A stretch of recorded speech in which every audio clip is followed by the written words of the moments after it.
Shri Venkateswara gold తాకట్టులో ఉన్న మీ బంగారాన్ని విడిపించి కొనబడును.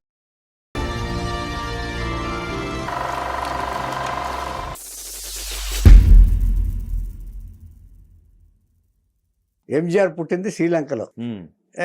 17 ఉదయం 11:30కు పుట్టాడు. ఏమండి, ఉదయం 11 పుట్టి చాలా గారాబంగా పెంచుతున్నారు. వీళ్ళకి ఈ ఆట ఆడించేది వీళ్ళే. ఈ నలుగురు పిల్లలు ముందు పుట్టారే, ఆ ముందు పుట్టిన వాళ్ళు చక్రపాణి ఒకడు, ఇంకొక అతను ఒకడు, ఇద్దరు అక్కలు ఎంజీఆర్ని ఆడించేవాళ్ళు.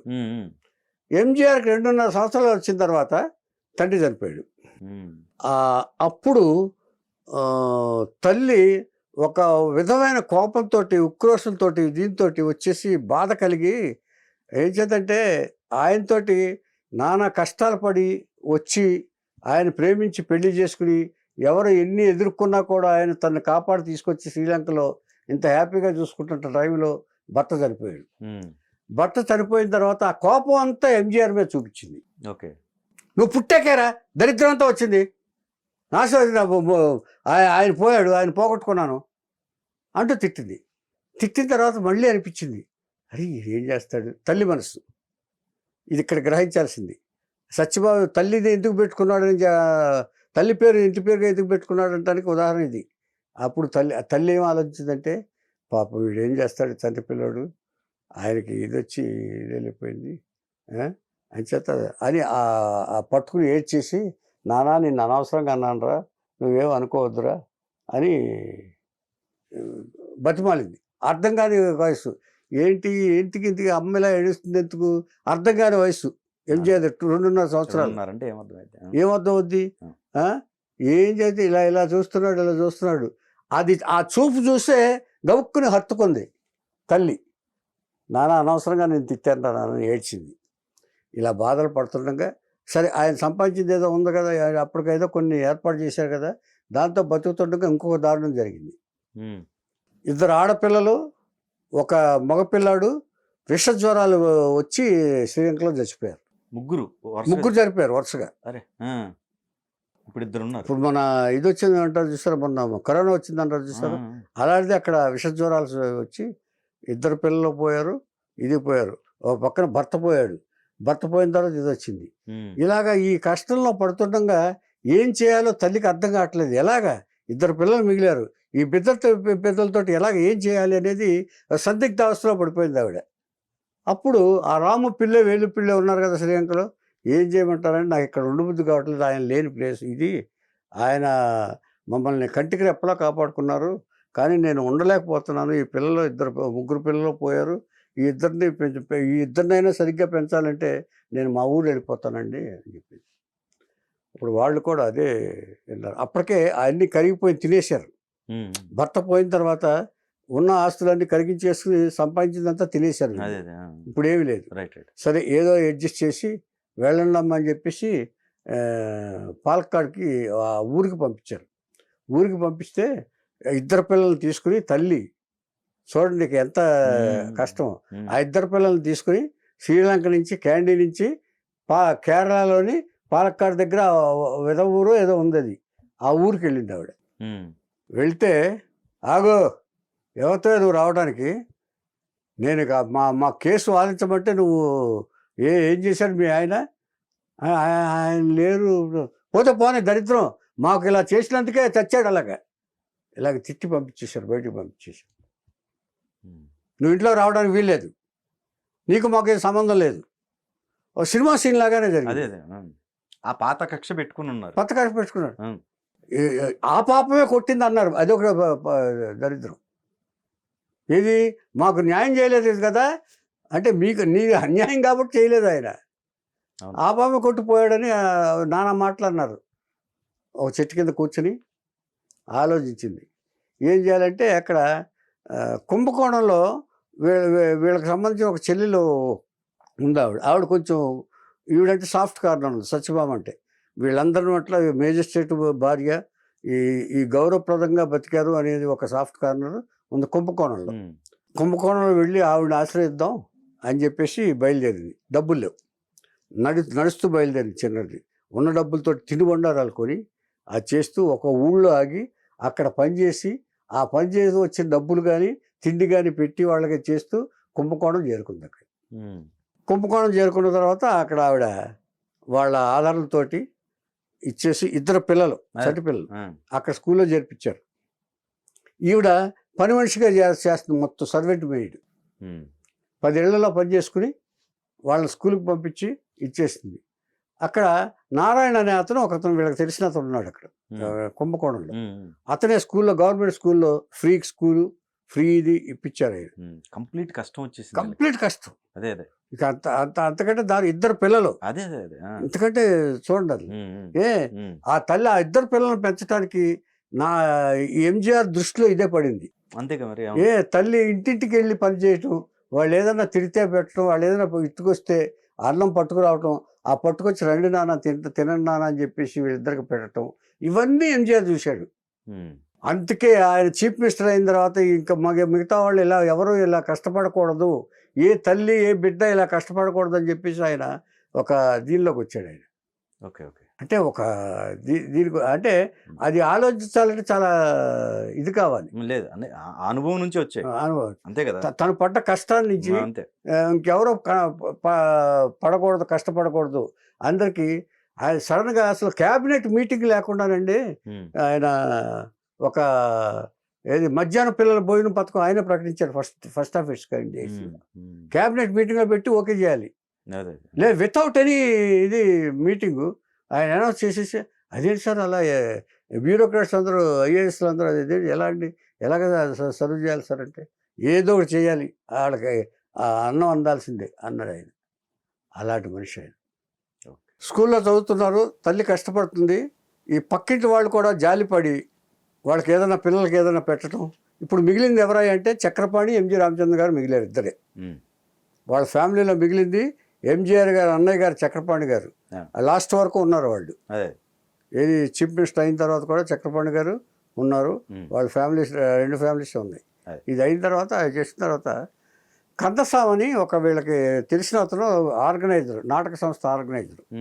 ఎంజీఆర్ చూసి చాలా అందంగా ఉన్నాడు, చాలా సన్నగా, చాలా ఎర్రగా బుర్రగా అందంగా ఉన్నాడు, బాలనటుడుగా చాలా పనికొస్తాడని చెప్పేసి తల్లిని అడిగారు.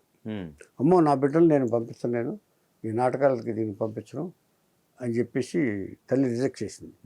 కానీ ఈ స్కూల్లో వేస్తున్నప్పుడు ఇతని చేత ఏదోటి చేయించేవాడు స్కూల్లో. ఇలా ఉంటుండగా, ఇలా జరుగుతుండగా తల్లి కష్టపడి చూస్తుంది, ఏం చేయాలో మనం ఏం చేయలేకపోతున్నాం అని చెప్పేసి పిల్లల్లో కూడా ఒక ఆలోచన వచ్చి, తల్లి ఇంత కష్టపడుతుంటే చూసి వీళ్ళు కూడా భరించలేకపోతున్నారు. వీళ్ళ ఫీజులు లేవు. ఆ నారాయణ గారి సాయంతో ఫీజులు ఏం లేకుండా చేశారు పేదవాళ్ళు అని చెప్పేసి. తర్వాత వీళ్ళకి ఆశ్రయం ఇచ్చిన సోదరికి కష్టం కలగకుండా చూసుకుంటుంది ఈవిడ సత్యభామది, ఏది ఎంజీఆర్ తల్లి. ఏదైతే వాళ్ళు ఆశ్రయం ఇచ్చారు కదా, వాళ్ళ మీద మొత్తం మోసేసి ఇది కాకుండా తన వీలైనంత వరకు కష్టపడి పనిచేస్తుంది. ఇలా ఉంటుండగా కొన్నేళ్ళు గడిచేటప్పటికి, ఒక 4-5 ఏళ్ళు గడిచేటప్పటికి తల్లి మరణించింది. మళ్ళీ ఇది ఒక ప్రాబ్లం. తల్లి మరణించింది. ఎవరు మిగిలారు ఇక్కడ? ఇప్పుడు ఎవరున్నారు? అన్నదమ్ములు ఇద్దరే మిగిలారు. అంతేగా, ఏం చేయాలో తెలియలేదు. అప్పుడు ఇక్కడే నాటక సంస్థ ఉందని చెప్పాను కదా, దాంట్లో వీళ్ళిద్దరూ క్లీనర్స్గా చేరారు, కాఫీలు అందించే కుర్రాళ్ళ కింద. అన్నదమ్ములు ఇద్దరు.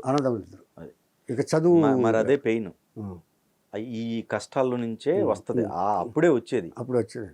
నిజంగా కళ్ళనీళ్ళు వచ్చే కదండి ఇది. అంతే కదా చెప్పాలంటే. సిచ్యువేషన్ ఇద్దరే మగబిడ్డ, ఇద్దరే పుట్టారు, దిక్కు దివాణం లేదు. ఏమండి ఎంత బంధువులైనా కూడా వాళ్ళు ఏం చేయగలరు? పూట అన్నం పెట్టగలరు, అంతేగా తప్ప ఇచ్చేయలేరు కదా. కానీ తల్లి నేర్పేసింది ముందే, తమ ఆధారపడకుండా, మనం ఒకళ్ళ మీద ఆధారపడకుండా మనమే బతకాలి అనేది తల్లి దగ్గర నుంచి చెప్పారు. తర్వాత ఈవిడ వచ్చిన తర్వాత ఏం చెప్పేదో తెలుసండి, ఈయన తండ్రి గురించి చెప్పేది, తండ్రి నిజాయితీ గురించి చెప్పింది, తండ్రి ఎంత మంచివాడో చెప్పేది, తండ్రి ఎంత నిజాయితీ పడో, న్యాయం కోసం ఎంత పోరాడతాడో చెప్పింది. అంచేత ఒకళ్ళ కోసం, ఒకళ్ళ డబ్బు కోసం ఆలోచించరు. మీ నాన్నకి ఆ తీర్పు చెబితే ఎంతో ఇస్తాన్నారు, అయినా కూడా ఆశపడలేదు. సొంత వాళ్ళ మీద కూడా ఆశపడలేదు. అయినా కూడా కేవలం తను నమ్మిన సిద్ధాంతం కోసం, తను నమ్మిన దీనికోసమే పాటుపడి ఉన్నారు మీ నాన్నగారని నాన్నగారి తండ్రి కథలు చెప్పేది ఆవిడ పడుకోబెట్టుకుని ఇద్దరిని. రైట్. తల్లి ఎంత గొప్పతో చూడండి మరి.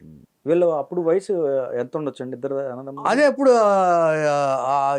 7 చక్రపాణిను 6 ఇది 6 కాదు 8దో 9దో చక్రపాణి 7 ఏళ్ళంతా ఎంజీఆర్ ఇతనుకుంటారు. అదే అందుకనే క్లియర్గా చేయలేదు. కరెక్ట్. రైట్. ఏమండి వచ్చారు ఇక్కడికి వచ్చేసేటప్పటికి 2.5 ఏళ్ళలో పోయాడు కదా అక్కడ. ఆ తర్వాత ఇంకో 2 ఏళ్ళు ఇదంతా గడిచిపోయింది. 5 ఏళ్ల వయసులో అక్కడి నుంచి బయలుదేరాడు. ఇక్కడికి వచ్చాక 7, ఇక్కడ 9 ఎంతో ఉంటుంది అంతే ఆ ఏజ్. ఏమండి ఆ కుర్రాళ్ళు ఏం చేస్తారు? అందుకనే కుర్రాడు బాలనటుడుగా అని చెప్పేసి ఆ కందసామని అడిగితే చెప్పలేదు, ఇవ్వలేదు కదా ఆయన. కుర్రాడు బాగుండేవాడు, ఎర్రగా ఉంటున్నాడు, బుర్రగా ఉంటాడు.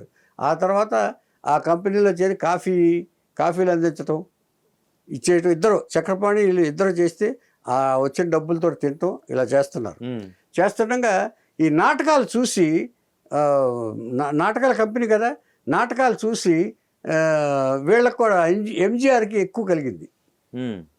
ఆయనకేమో బతకటమే, చక్రపాణి గారికి ఏమైనా పని చేద్దాం బతకటమే.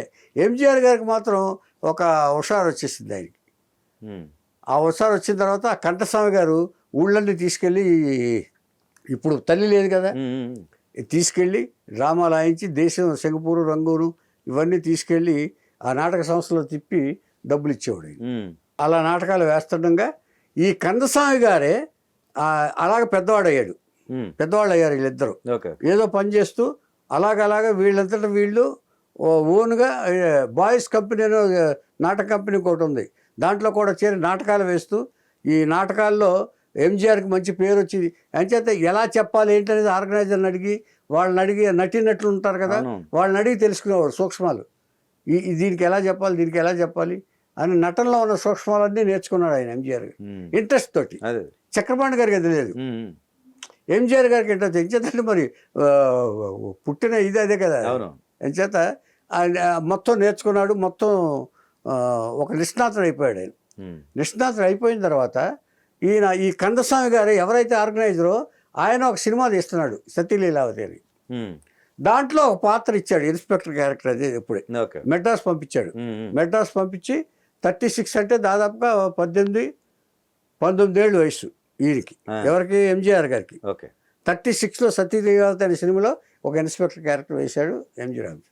మీరు నంబరు, ఆయన అలాగా చిన్న చిన్న పాత్రలు వేసుకుంటూ దాదాపుగా 10 సంవత్సరాలు జూనియర్ ఆర్టిస్ట్ వేషం వేసాడు. ఆయనకి రాలా అవకాశాలు రాలా. 10 years అండి దాదాపుగా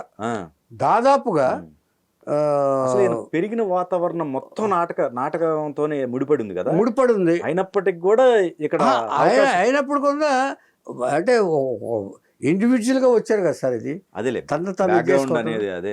ఎప్పుడు చేస్తారంటే అప్పుడు 1936లో సతీలీలావతి అయిన తర్వాత అలాగే ఏ పాత్ర వస్తే బతుకుతారు ముందు. మీ మెయిన్ అది కాదు, ముందు తినడానికి. అన్నయ్య ఏమో సేమ్ ఏదో చేస్తున్నాడు ఆయన కూడా ఏదో చేస్తున్నాడు ఆయన అక్కడ. ఏమంటే చేస్తూ వాళ్ళిద్దరే ఒకళ్ళకొకళ్ళుగా, అన్నక తమ్ముడు, తమ్ముడుగా అన్నయ్య.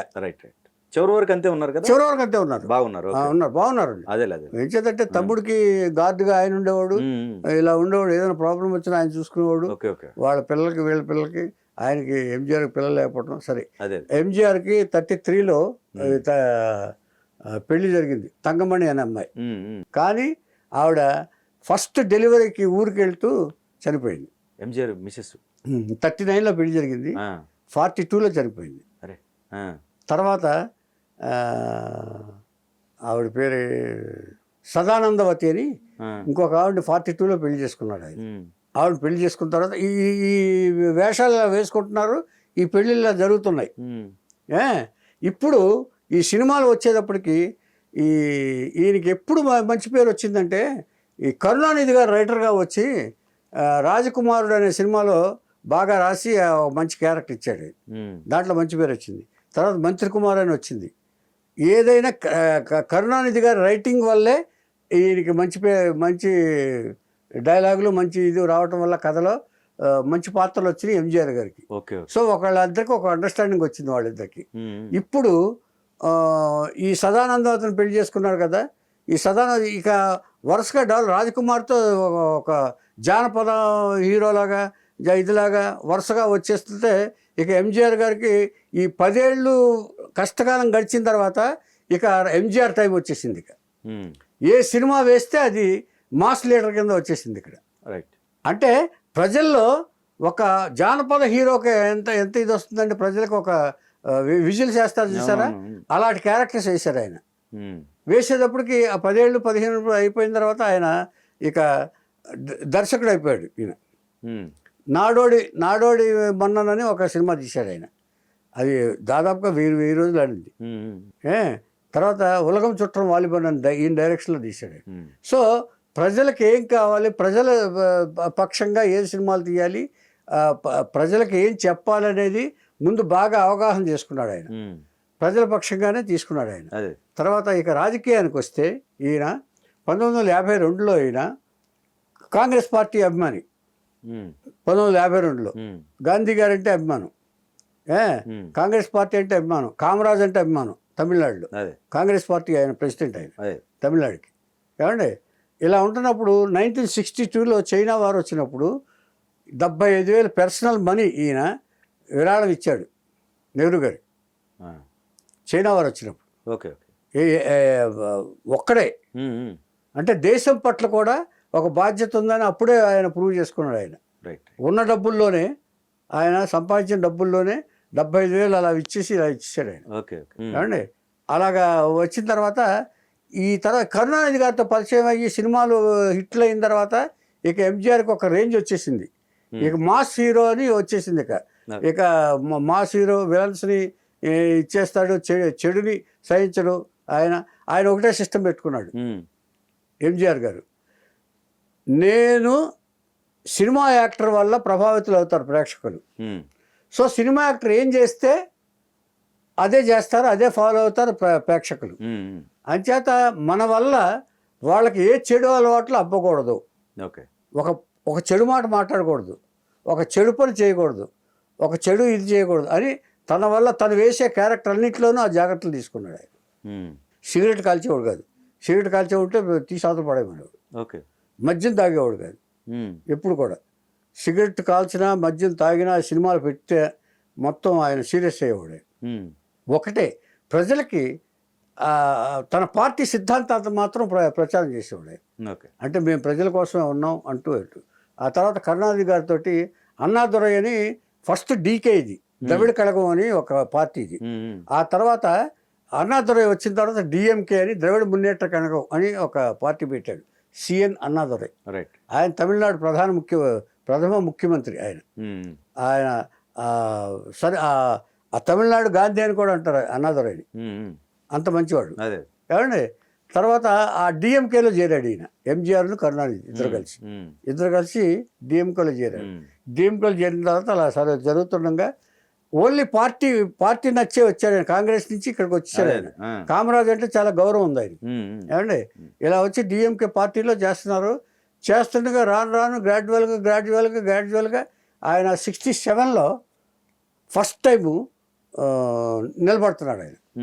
ఎవరు ఎమ్మెల్యేగా నిలబడుతున్నాడు ఫస్ట్ టైం 67లో.